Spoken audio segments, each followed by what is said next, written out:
Hi everyone, I'm Zaina Qadamani and I'm today with Dr. Nilay Unsal Gulmes. We want to talk about Ramallah city in the eyes of physically disabled children. So, children in their spatial experience rely on the environment as a factor and stimulator to interact. This accordingly plays a critical role in their well-being and development. The house, school, and playground are main environments in children's lives where they can find rich opportunities to carry out several activities and communicate with different people. However, disabled children can't achieve the same spatial experience. The lack of a free movement, in fact, shrinks the accessibility of engaging various possible chances to interact and explore the surrounding environments. Ramallah city, which is located in Palestine, continuously spends effort to protect the rights of disabled people in general and children in particular. However, because of the Israeli occupation under Palestine, there are many challenges in this regard. Therefore, the aim of this presentation is to investigate the special experience of physically disabled children in Ramallah, and this will be achieved through the analysis of their drawings and narratives. Therefore, it was important at first to understand how this art can work efficiently, as well as how it can answer the question of this research. Basically, we concentrate on how the child develops the perception toward himself and the space around him from an artistic point of view. Depending on that, we come up with the structure of the interview. We can have in-depth interview that will be conducted with children and will have two main parts, the drawing and narrative. At first, there will be general questions to break the ice with the child. After that, the child is asked about the first place, which is here the house, about his preferred spot in the house, as well as his preferred or favorite activity he usually does in his house. Depending on these information, the child will be asked to draw himself while he's doing the activity and in the spot that he mentioned.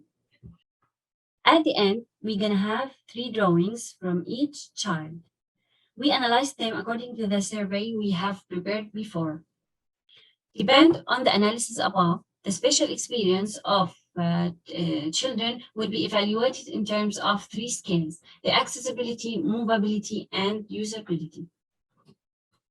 The first child in this study is Kilwa girl. She's 14 years old, and before 2 years, she has been diagnosed with poliomyelitis, which has affected her lower limbs, particularly her legs. The girl in her first drawing, she depicts herself in the middle of the page while she's sitting on her bed and watching her favorite anime movies. We can see that there is no inanimate other object related to the bedroom, and there is also no ground line. This probably denotes to the lack of interaction between the girl and the environment around her. We can also notice the details in her body.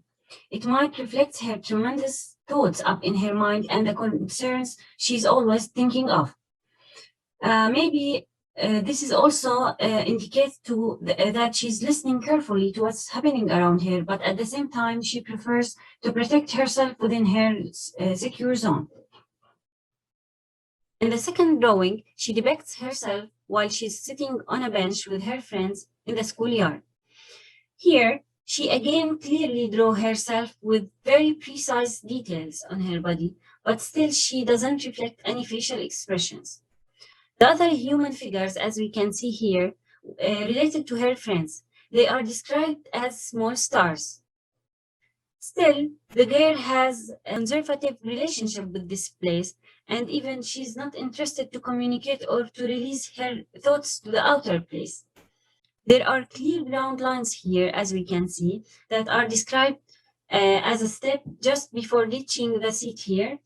She greatly seeks to put herself in equilibrium in this position, and maybe she wants to reveal her high concerns and challenges she encountered in this context. So again, she wants to secure or to protect herself in this secure place.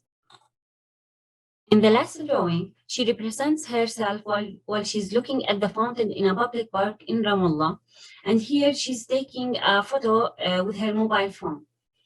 It's interesting here how she gives a balance in details between her figure and the context around her. This probably reveals her comfortability in this context and reveals her willingness to be more exposed to the outer environment. Also, we can notice how she's standing just at the same line or at the same level of the ground line and associated with the fence around the fountain. In fact, she exaggerates the height of this fence in her composition, and this indicates to the importance of this element in her connection with this place. The second case here is Masha Gay. She's 7 years old and she had cerebral palsy due to early birth. In her first drawing, she illustrates herself while she's in her bedroom. There are furniture pieces related to the bedroom, as we can see here. And we can also notice that there's no ground line. This gives a first impression that she has big control over herself in this place. Also, it's interesting how she concentrates on her hand, which might infer maybe to her high dependence on them in her life. Another important issue to discuss here is the girl describes her favorite activity in the house as she likes to clean and organize the shelves with her mother. So she gets inspired actually by this activity to create her own artistic technique in order to indicate her special experience. So we can see here how she divides the elements, for example, this element into parts and give each one a separate color. This, for example, is fully divided in color. However, the wardrobe is partially colored and maybe it indicates to less spatial connection, maybe because she can't reach all the shelves. In the second drawing, at first we can notice very small compositions, which perhaps indicate to her weaknesses in her understanding the school. However, she's trying to control the place through the transition elements, which are here the doors. She creates a spatial reference here from the environment itself in order to feel the place. Also, we can observe how she repeats her artistic technique in order to indicate her range of capability while interacting with this place. In the last drawing, Masha Gers depicts herself as a tiny figure, as we can see here, between the figure of her mother and sister. There is no ground line or any other inanimate object related to the context. So this is perhaps lead to think of her weaknesses in this place and her less ability to control herself without others' help. It's also interesting how she exaggerates the size of her mother's hand. We can see that to reveal that she relies on her mother as a link between her and the place around her. It's interesting also how she uses again the color schema she creates before in order to reveal another sense of movement and action, as we can see here. The last case is Fortnite Boy. He's 13 years old and he has cerebral palsy, but with more severe case. Fortnite Boy described the house in his first drawing in two main areas. The upper one, which reflects the living room, and the lower one, which describes the bedroom. It's interesting how he doesn't draw any ground line or even any separate line to identify each area specifically. So this might indicate to his inability to control completely the environment. However, the centrality of his figure here and the big eyes perhaps lead to think that he's aware of what's around him, or in other words, he wants to put himself in a spot where he can increase his control over himself in this place, since he can't do that physically. Adding to that, we can notice how he repeat the human figure in different situations. So this gives a sense of confirmation. He wants to unfold his intention to identify himself in different areas and his ability to adapt himself in various conditions. The second drawing for Fortnite Boy is about the school. So again, he gives the human figure at the center of the page and he concentrates on the eyes and hair. In fact, he has a strong desire to settle himself in a place where he can absorb from the place around him in order to be able to control himself in this place. In turn, we can see in the other part of the drawing, the staircase. The child here, he folds this element and give it another color, as well as he depicts a messy composition, as we can see here at the lower part of the stair.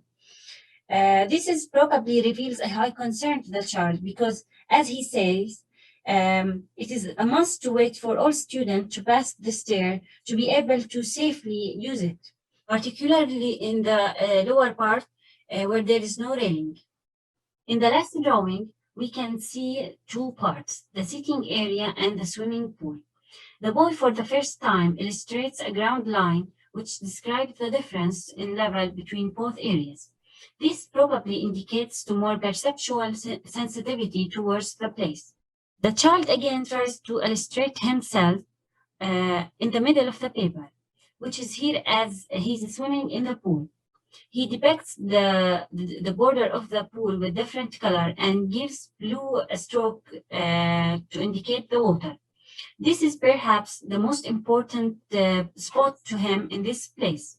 However, he still has some concerns and wants to reveal his adaptation with the place in other conditions. So it's interesting how he folds the other seating area on the left side of the paper. The child here possibly indicates his feeling of authority and trust, particularly because he can see his brother and friend. They are sitting at the nearest table where they always will help him if there's some urgent condition. Depend on the analysis, each child has presented a different way of dealing and interacting with the place. But what I want to stress on here is, although some children have highly accessibility to enter the places, they can't get the maximum of their potentials in their special experience, which is obvious in the case of Kilwagir. Also, we can notice how Fortnite Boy has obstacles to access most of the places, but he always seeks to exploit his limited capabilities to control the places around him. And lastly, Masha Gur greatly depends on her mother to achieve a convenient special experience and proper integration with the environment. Thank you.